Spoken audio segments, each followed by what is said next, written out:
Hi everyone, welcome back to my channel. Guys, आज की video में मैंने प्रीवियस एसएससी सीपीडब्ल्यूडी एग्जाम्स में जो क्वेश्चंस पूछे हैं इरिगेशन इंजीनियरिंग में से, वो क्वेश्चंस आज मैं आप लोगों के लिए लेके आई हूँ। उनके आंसर्स का एक बहुत ही इजी एक्सप्लेनेशन लेके आई हूँ। मैंने इनके जो आंसर्स हैं उनको काफ़ी ईजी वे में एक्सप्लेन करने की कोशिश की है ताकि आपको एक एक चीज़ समझ में आए, पॉइंट टू पॉइंट चीज़ें समझ में आए। और दूसरी चीज़ ये, मैंने यहाँ पे 10 क्वेश्चन आप लोगों के लिए सिलेक्ट किए हैं।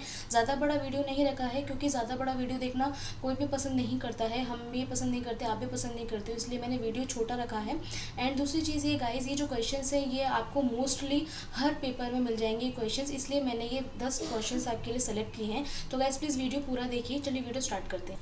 तो देखिए, फर्स्ट क्वेश्चन है व्हाट इज़ हाइग्रोस्कोपिसिटी। देखिए, एक ऐसा सब्सटेंस जिसकी एबिलिटी है मॉइस्चर को एब्जॉर्ब करके रखने की, ठीक है, उसे हम बोलते हैं हाइग्रोस्कोपिसिटी।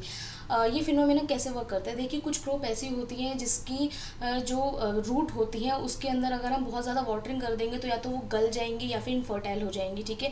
और अगर बहुत ज़्यादा उसको हम इरिगेट कर देंगे तो वहाँ पे वाटर लॉगिंग का प्रॉब्लम भी क्रिएट हो जाता है, ठीक है। तो उस चीज़ को प्रिवेंट करने के लिए सॉइल के अंदर कुछ ऐसे सब्सटेंस लगा दिए जाते हैं, डाल दिए जाते हैं, जिससे क्या होता है, उसके जो मॉलिक्यूल्स होते हैं वो वाटर को होल्ड कर लेते हैं, ठीक है। जो उसके पार्टिकल्स होते हैं, वाटर पार्टिकल्स या फिर मॉइस्चर जो होता है वो होल्ड करके रख लेता है, और टाइम टू टाइम जो वाटर है वो कहाँ पहुँचाता रहता है, रूट तक पहुँचता रहता है, और क्रॉप जो होती है वो इरिगेट होती रहती है, ठीक है। तो ये जो फिनोमेना होता है इसे हम बोलते हैं हाइग्रोस्कोपी बोलते हैं। बहुत इसका जो बेस्ट एग्जांपल होता है वो होता है सिलिका जेल। सिलिका जेल के अंदर बहुत ज़्यादा पावर होती है वाटर मॉलिक्यूल्स को होल्ड करके रखने की, ठीक है। एंड इसको अगर हम सिंपल टर्म में समझें तो जैसे हमारा स्पॉन्ज होता है, स्पॉन्ज के अंदर जब हम पानी भर देते हैं और काफ़ी टाइम तक वो वाटर को एब्जॉर्ब करके रखता है, होल्ड करके रखता है, ठीक है। यानी सिंपल लैंग्वेज में वाटर को होल्ड करके रखने की जो टेंडेंसी होती है किसी सब्सटेंस की, उसे हम बोलते हैं हाइग्रोस्कोपिसिटी या फिर हाइग्रोस्कोपी। देखिए, जो नेक्स्ट क्वेश्चन है वो हमारे फर्स्ट क्वेश्चन से ही रिलेटेड है। क्वेश्चन है the soil moisture useful for the plant growth is. ऐसा कौन सा सॉइल मॉइस्चर है जो कि प्लांट की ग्रोथ के लिए सबसे ज़्यादा यूजफुल होता है? तो वो होता है हाइग्रोस्कोपिक वाटर, क्योंकि हाइग्रोस्कोपिक वाटर वो वाटर होता है जो सॉइल अपने अंदर सोख लेती है, अपने अंदर एब्जॉर्ब करके रख लेती है, ठीक है। इस वाले इमेज में आप देखिए, क्लियरली देख सकते हैं यहाँ जो सॉइल के पार्टिकल्स हैं और जो हाइग्रोस्कोपिक वाटर है वो किसके साथ है, सॉइल पार्टिकल्स के साथ मिला हुआ है, ठीक है। अभी आप बाकी सारी चीज़ें छोड़ दीजिए, कैपिलरी वाटर छोड़ दीजिए और ग्रेविटेशनल वाटर छोड़ दीजिए, केवल ध्यान दीजिए सॉइल पार्टिकल्स पे एंड हाइग्रोस्कोपिक वाटर पे। तो आप क्या देखेंगे, जो सॉइल पार्टिकल्स की जो आउटर लाइनिंग होती है उसके अंदर हाइग्रोस्कोपिक वाटर स्टोर रहता है, ठीक है। ये वो वाटर होता है जो क्रॉप को एक शॉर्ट टर्म पीरियड में इरिगेट करता है, चाहे आप उसके अंदर वाटरिंग करें चाहे ना करें, या फिर आप बहुत लंबे टाइम बाद वाटरिंग करेंगे तो अभी इस कंडीशन में हाइग्रोस्कोपिक वाटर क्या करता है, क्रॉप को सूखने नहीं देता, खराब नहीं होने देता, उसको टाइम टू टाइम क्या करके रखता है, इरिगेट करके रखता है, ठीक है। तो ये जो सबसे बहुत ज़्यादा यूजफुल होता है प्लांट की ग्रोथ के लिए, बहुत ज़्यादा ज़रूरी होता है। अगर सॉइल पार्टिकल्स के अंदर इतना मॉइस्चर कंटेंट नहीं होगा तो जो हमारी क्रॉप है वो उसकी ग्रोथ अच्छे से नहीं हो पाएगी और हमारी जो फसल है वो ख़राब हो जाएगी, ठीक है। इसलिए जो हाइग्रोस्कोपिक वाटर होता है वो सबसे ज़्यादा यूजफुल होता है प्लांट की ग्रोथ के लिए। देखिए, थर्ड क्वेश्चन है water that moves through soil under the force of gravity is called gravity water या फिर ग्रेविटेशनल वाटर। बहुत ही सिंपल क्वेश्चन है और बहुत ज़्यादा पूछा जाता है सीपीडब्ल्यूडी एग्जाम्स में। ऐसा कौन सा वाटर होता है जो कि मूव करता है, उसकी जो डायरेक्शन होती है वो ऊपर से नीचे होती है just because of gravitational force, ठीक है। अब हमेशा वाटर का जो लेवल है वो ऊपर से नीचे आता है, ठीक है, ग्रेविटी फोर्स की वजह से। अब ये जो इमेज आप देख रहे हैं यहाँ पे जो वाटर के जो पार्टिकल्स हैं, ठीक है, ये सारे आपस में इंटरकनेक्टेड हैं। पहले हमेशा ये देखिए, ठीक है, ये जो सॉइल के पार्टिकल्स है और ये जो वाटर है वो ऊपर से नीचे की तरफ जा रहा है, ठीक है। ये तो बहुत ही सिंपल सी चीज़ है, समझने लायक है।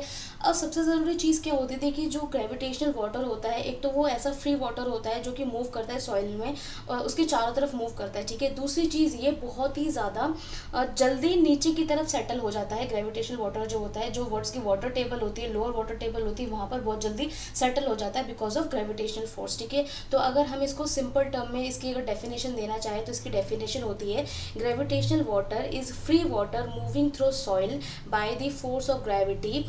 It is largely found in the macroscopes of soil and very little gravitational water is available to plants as it drains rapidly down the water table in all except the moisture compact of soils, ठीक है। यानी कि बहुत जल्दी नीचे settle हो जाता है बिकॉज ऑफ ग्रेविटेशनल फोर्स, ठीक है।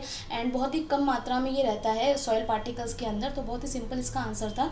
आप इसको जहाँ पे आपको ग्रेविटी दिख जाए वहाँ आप समझ जाइए कि जो ग्रेविटेशनल फोर्स है वही इसका आंसर होगा, ठीक है, क्योंकि कई सारे ऐसे टिप्स एंड ट्रिक्स होते हैं जो बहुत ज़्यादा एग्जाम्स में काम आते हैं। देखिए नेक्स्ट क्वेश्चन है, maximum irrigation requirement of rice crop is एक्सहिबिटेड bye its maximum delta value, यानी कि आप जो राइस की क्रॉप को हम कहाँ तक इरिगेट कर सकते हैं, तो इसकी जो मैक्सिमम डेल्टा वैल्यू होती है उससे भी ज़्यादा हम इसको इरिगेट कर सकते हैं राइस की जो क्रॉप होती है, क्योंकि जो राइस की जो क्रॉप होती है उसकी जो डेप्थ होती है वो बहुत ज़्यादा होती है। और डेल्टा क्या होता है ये मैंने आपको अपने प्रीवियस वीडियो में बताया था, मैं उसका लिंक आपको यहाँ पे दे दूँगी। देखिए डेल्टा होता है एक ऐसी डेप्थ होती है जो कि रिक्वायर्ड होती है किसी भी क्रॉप के द्वारा, क्योंकि उसके अंदर कितनी वाटरिंग हमको करनी है, ठीक है। यानी एक रिक्वायर्ड डेप्थ होती है किसी भी क्रॉप की, जो ये डिसाइड करती है कि कितनी डेप्थ तक उसमें वाटरिंग की जानी चाहिए, ठीक है। इसे हम बोलते हैं डेल्टा।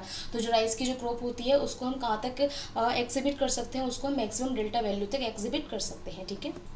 देखिए नेक्स्ट क्वेश्चन है, the detention period for oxidation pond is usually kept as, यानी कि ऑक्सीडेशन पॉन्ड के लिए जो मिनिमम हम डिटेंशन पीरियड रखते हैं वो कितने दिनों का होता है, वो होता है 10 to 15 डेज़ का, ठीक है।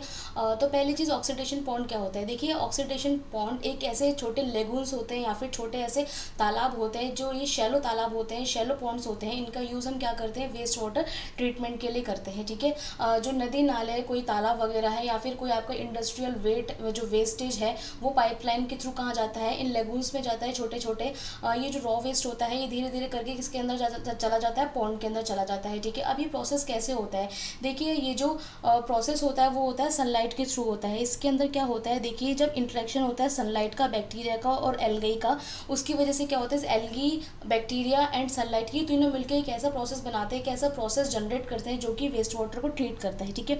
देखिए जो एल्गी होती है वो ग्रो होती है सनलाइट की एनर्जी से ग्रो होती है, ठीक है। उसी के साथ ही कार्बन डाइऑक्साइड और कुछ जो इनऑर्गेनिक कंपाउंड्स होते हैं वो रिलीज होते हैं वाटर के अंदर बैक्टीरियाज के थ्रू, ठीक है। जिसकी वजह से क्या होता है, ये होल प्रोसेस कंटिन्यूअसली चलता चला जाता है और कुछ सारी गैसेज रिलीज होती है, जैसे कि कार्बन डाइऑक्साइड हुआ, अमोनिया हुआ, फॉस्फेट, ये सारी गैसेज रिलीज होती हैं। और ये जो होल प्रोसेस होता है ये क्या काम करता है, इवेंचुअली जितना भी वेस्ट वाटर होता है उसको ट्रीट करने का काम करता है। और इस पूरे प्रोसेस को मिनिमम 10 to 15 डेज लगते हैं, यानी इसका जो डिटेंशन पीरियड होता है वो 10 to 15 डेज का होता है। और ये काफ़ी ज़्यादा पूछा जाता है आपकी जो CPWD एग्जाम्स होते हैं उनमें। नेक्स्ट क्वेश्चन है, lining of irrigation canals decreases the water logging area. हम जो इरिगेशन कैनाल्स होते हैं उसके अंदर लाइनिंग करते हैं ताकि जितना भी वाटर लॉग्ड एरिया है उसको प्रिवेंट कर सकें, उसको डिक्रीज कर सकें, और साथ ही जो कैनाल है उसकी जो एज है, उसकी जो लाइफ है वो बढ़ा सकें, ठीक है। इसके ऊपर मैंने एक सेपरेट पूरा वीडियो बनाया हुआ है जिसके अंदर मैंने इसका कंप्लीट एक्सप्लेनेशन दिया हुआ है। मैं आपको यहाँ पे या तो उसे डिस्क्रिप्शन बॉक्स में दे दूँगी या फिर आपके पिन में लगा दूँगी, पिन कमेंट में, आप वहाँ से जाके चेक कर सकते हैं। देखिए नेक्स्ट क्वेश्चन है, the best alignment for canal is when it is aligned along ridge line, ठीक है। देखिए जो बेस्ट कैनाल का जो अलाइनमेंट होता है वो कब होता है, जब रिज लाइन के अलोंग कैनाल को लाइन किया जाए, ठीक है। तो ये जो रिज लाइन होती है वो कुछ इस तरीके से दिखती है, यानी कि एक जो मेन स्ट्रीम लाइन होती है उसको बीच में से डिवाइड किया जाता है और 2 स्ट्रीम चैनल्स निकाले जाते हैं, ठीक है। ये जो लाइनिंग होती है वो काफ़ी ज़्यादा यूज़फुल होती है और इसके ऊपर भी मैंने एक सेपरेट वीडियो बनाया हुआ है, आप मेरे चैनल पर जाके चेकआउट कर सकते हैं गाइज। एंड सॉरी गाइज, मुझे इसका कोई अच्छा इमेज नहीं मिला तो मैंने इसको आपको एक रफली ड्रॉ करके बताया ताकि आप समझ सके कि जो रिज लाइन होती है वो किस तरीके से दिखती है। नेक्स्ट क्वेश्चन है, irrigation efficiency of an irrigation system is a ratio of, यानी कि जो इरिगेशन एफिशिएंसी है वो किसका रेशियो होती है, तो ये रेशियो होती है water actually utilised by growing crops to water derived from the sources, यानी कि क्रॉप कितना वाटर यूटिलाइज कर रही है, ये ग्रोइंग क्रॉप जो है कितना वाटर यूटिलाइज कर रही है to the water derived from the source, यानी कि सोर्स से कितना वाटर लिया गया है। तो ये जो रेशियो होता है ये क्या डिफाइन करता है, इरिगेशन एफिशिएंसी डिफाइन करता है, ठीक है। नेक्स्ट क्वेश्चन है, depth of the root zone of rice is 90 centimetres, यानी कि जो राइस की जो क्रॉप होती है उसकी जो रूट जोन की जो डेप्थ होती है वो 90 सेंटीमीटर्स की होती है, ठीक है। हमेशा इस क्वेश्चन को आप याद रखिएगा क्योंकि हमारे इंडिया के अंदर राइस की जो क्रॉप होती है वो बहुत ज़्यादा मात्रा में उगती है, यानी राइस जो चावल की जो फसल है वो बहुत ज़्यादा अमाउंट में उगती है और उसकी जो रूट जोन होती है उसकी डेप्थ होती है 90 सेंटीमीटर्स। वैसे ये वेरी करती है 90 to 120 सेंटीमीटर्स के बीच में, मगर अगर आपके पास ऑप्शन में 120 सेंटीमीटर नहीं है तो आप हमेशा 90 सेंटीमीटर्स के लिए ही जाएंगे, ठीक है। लास्ट क्वेश्चन है, what is command area in irrigation, irrigation के अंदर कमांड एरिया क्या होता है, तो देखिए total area under the canal system called command area, यानी कि जितना एरिया ऑक्यूपाई किया गया है for the canal system is called command area. Command area मतलब जितने एरिया पे टोटल वर्क किया जाना है, जितना हमारा मेन एरिया है, मेन स्ट्रीम के लिए जो हमने एरिया सेलेक्ट किया है that is called command area guys, ठीक है। तो ये गाइज ये टोटल 10 क्वेश्चन थे। ये जो क्वेश्चन हैं ये लास्ट SSC CPWD एग्जाम्स में पूछे गए हैं, बहुत इंपॉर्टेंट क्वेश्चन है, इरिगेशन के अंदर बहुत ज़्यादा इंपॉर्टेंट क्वेश्चन क्वेश्चन है और बेसिक क्वेश्चन है और मैंने बहुत ही ज़्यादा सिंपल वे में इन्हें एक्सप्लेन करने की कोशिश की है। आई होप आपको वीडियो पसंद आया होगा। अगर वीडियो अच्छा लगे तो इसे अपने फ्रेंड्स के साथ शेयर कीजिएगा, इस वीडियो को लाइक कीजिए अगर वीडियो अच्छा लगे। और मेरे चैनल पर मैंने कई सारे ऐसे वीडियोज़ डाले हुए हैं जो कि आपके प्रीवियस पेपर से लिए गए क्वेश्चन हैं, उसके अंदर बहुत ज़्यादा मोस्ट इंपॉर्टेंट क्वेश्चन है, तो आप प्लेलिस्ट चेक कर सकते हैं। मैंने अपने चैनल पर उसकी एक सेपरेट प्लेलिस्ट प्रोवाइड करवाई गई है। एंड गाइज, अगर आपको मेरे चैनल पे आने वाले सारे वीडियोस अच्छे लगते हो तो प्लीज़ मेरे चैनल को सब्सक्राइब ज़रूर कीजिए और नोटिफिकेशन बेल को ऑन करना ना भूलिए, ताकि मैं जब भी कोई नया वीडियो डालूँ तो आपके पास उसका नोटिफिकेशन पहुँच जाए गाइज, ठीक है। तो मैं मिलती हूँ आपसे अपने अगले वीडियो में एक नए टॉपिक के साथ। Till then take care, bye, thanks for watching.